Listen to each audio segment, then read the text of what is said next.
Hello. If I sound a little hoarse at the moment, I'm a bit sick. And I wrote about half of this essay on paper when I realized I could just do a video on it, which is infinitely easier for me. So I'm going to be referencing my notes a lot. If you want a copy of the transcript, please shoot me an email and I'd be happy to send it to you. All of the MLA citations will be in the description, and of course I will also physically read them out at the end of the video. Okay, let's start here. Epistemology. Epistemology is a field of study that has existed since the inception of philosophy itself and pertains to some of the very core questions of philosophical inquiry.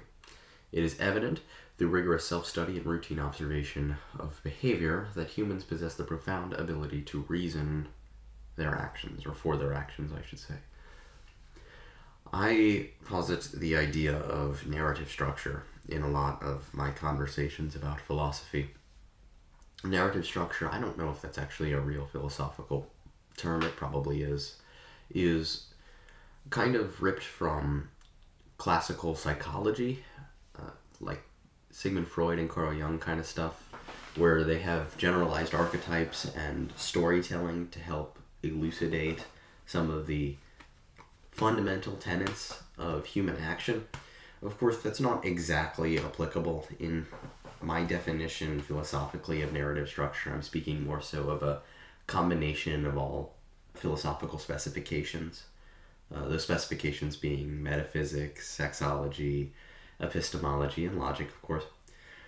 It's a combination of all of these ideas, and they're kind of mashed up to create very large, broad-sweeping ideas about the world. We kind of have a tendency to craft stories, basically. We use exology in the sense that we put value to items or to certain virtues, of course, and we assign detriments to others.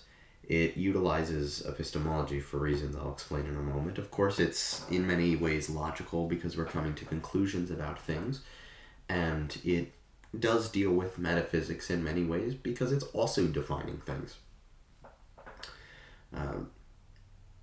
What else did I say here? Oh, yes. I said I was being kind of negative here about narrative structure, or more specifically truth, which I will get to later in defining, or I'm actually going to dodge defining truth. But narrative structure, at least as far as classical Western philosophy is concerned, serves as a sort of inhibitor towards nebulous truth. Very negative statement there. I don't know why I made it so mean. But essentially what I'm saying here is that our narratives about the world, our beliefs, they help us understand and unpack philosophical complexity through these large generalizations. That's about it, really. And epistemology as a study serves to answer how we come to know these ideas. Epistemology is the origin point of knowledge. It is the way that we are able to come to know something, come to apply our knowledge to things, just general application of knowledge in any conceivable way, really. The very core of epistemology addresses questions such as, what is knowledge? And under what conditions are we justified in believing something? This is ripped straight from our book, by the way. And as previously mentioned, individuals formulate their values and intuitive compass upon what they constitute as knowledge. Epistemology serves to answer kind of the big three questions, or define a lot of the terms that we're going to use in other fields of philosophy. Mainly, of course, it's focusing on knowledge. That is what its definition is. It is the study of knowledge. But in order for us to understand knowledge, we also must understand both truth and belief, at least to a workable extent. As far as truth is concerned, I'm not really going to touch on it too much because I believe you have to undergo kind of a leap of faith with truth when you're philosophizing if you really want to get anywhere. I mean, if you believe in an objective truth, that's very easy for you. You can kind of just go on and start getting places. But, of course, without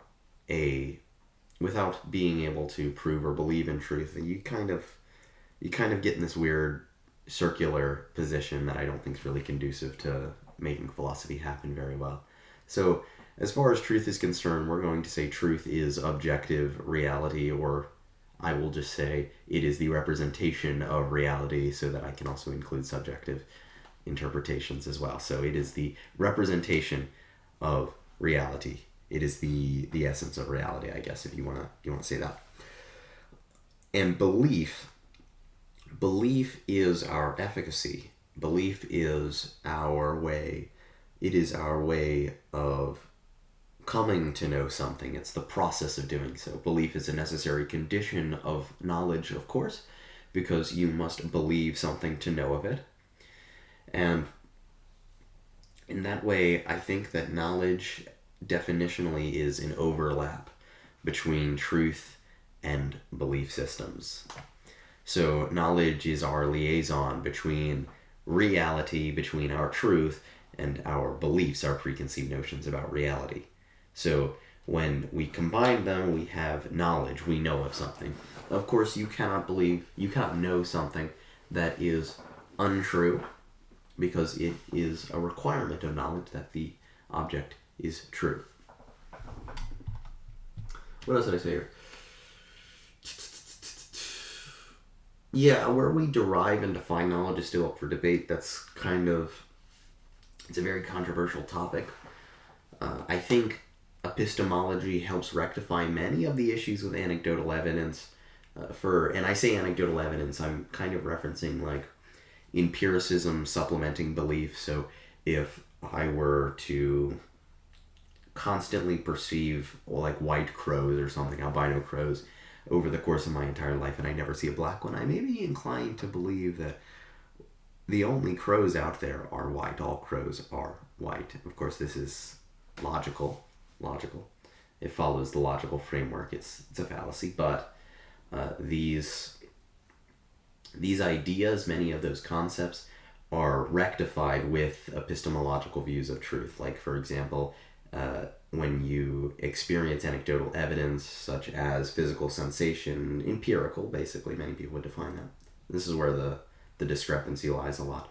When you try to mix those two concepts together, you kind of get a weird gray area. So epistemology helps to kind of define our terms and make sure that we don't go into that gray area, so that we know things, that we know, if that makes any sense at all.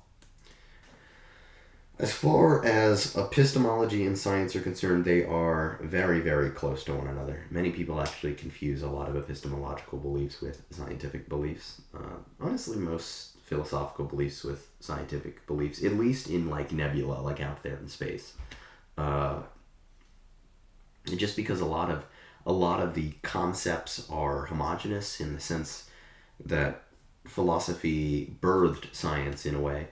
Science is reliant on philosophical inquiry, and philosophy is reliant on science to efficacize it. Efficacize it? I don't know if that's a word. Provide it efficacy, I guess I'll say. So, in this way, epistemology is the study of scope of knowledge, the application of knowledge, and the origin of knowledge. It answers many questions of how we come to find it, how we come to use it, and how we apply it to the greater world. That's kind of the big thing that separates it from science. As science is going to try to define rules and laws. It's going to find empiricism. So in scientific inquiry, it's going to focus on physicality. Whereas, of course, epistemology is focusing on something that does not really exist out there. You could even say that science is looking for that truth thing that we were trying to define philosophically earlier. And epistemology is trying to combine that with belief, which is the us part of the equation. In combination, we are granted knowledge. Both, of course, follow, like I said, very similar principles in the way that they're executed. They're both very scientific. They attempt to create rules and laws and systems to make understanding things and testing things a lot easier. Epistemology is definitely our groundwork for logic, and even axiology to some capacity. Maybe not as much as metaphysics, but I really do think epistemology is probably the most scientific of the fields. Both, of course, are necessary, as I've already described. In order to get a holistic view of philosophy, to really understand it, you have to know both. Of course, science is going to be more physically based, but just like in science, you have to measure things, you have to define the items you're using, the conditions, and in philosophy, you do the exact same thing, just in here.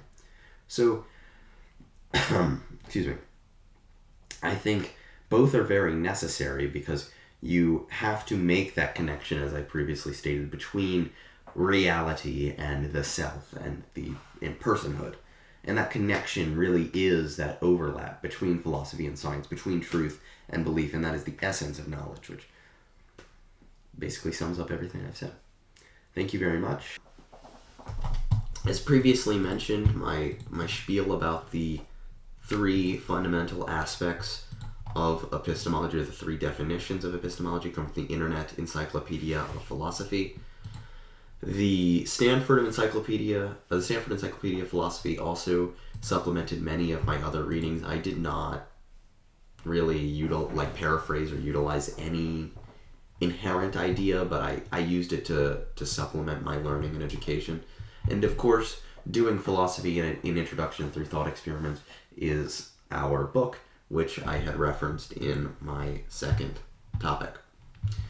And I believe that wraps it up. Thank you very much.